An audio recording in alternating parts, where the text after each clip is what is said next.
Experience the perfect interplay of the SIMATIC S7-1200 with a new task-oriented engineering framework, modular controllers, and the integrated WinCC Basic for the configuration of SIMATIC panels. This podcast shows you how to configure a device. It is easy to configure the hardware for your project. You can start from the portal view and simply click Configure a device to get started. There are already 2 controllers and 2 control panels provided in this project. The existing configuration can be easily expanded by clicking Add New Device. Navigate to the desired CPU and select it. You can rename the controller according to its application. By clicking Add, the device view of this controller will open by default. The opened hardware catalog with enabled filter only shows modules that are compatible with the respective controller. A signal board, for example, can simply be dragged from the catalog to the CPU.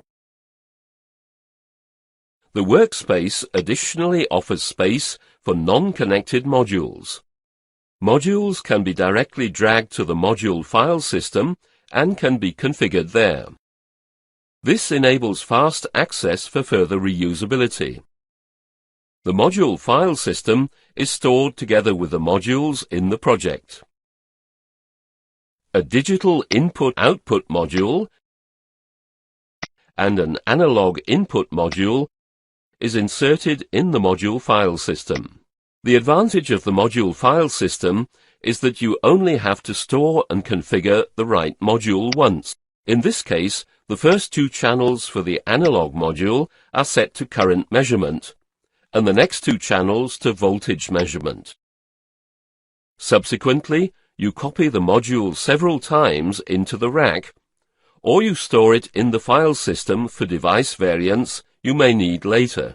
Now you can drag the modules to the rack. At the same time, the workspace will show you graphically the available slots and the maximum number of modules that can be configured on this controller. By pressing the Control key, the module is copied rather than dragged. The left side of the 1200 controller offers space for the compatible communication modules. Here, the maximum configuration is also displayed graphically.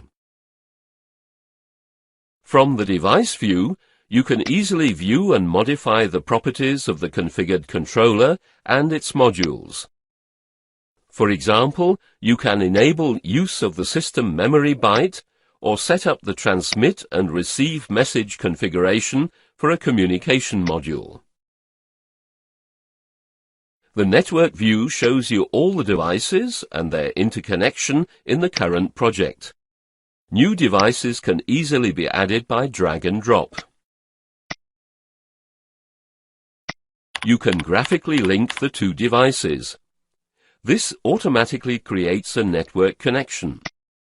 The name of your device or connection can be changed at any time. Complete devices and individual modules can be copied to a global library. In this way, they are easily accessible to other projects.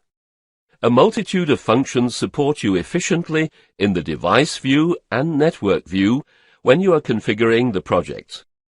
This is how you save valuable engineering time.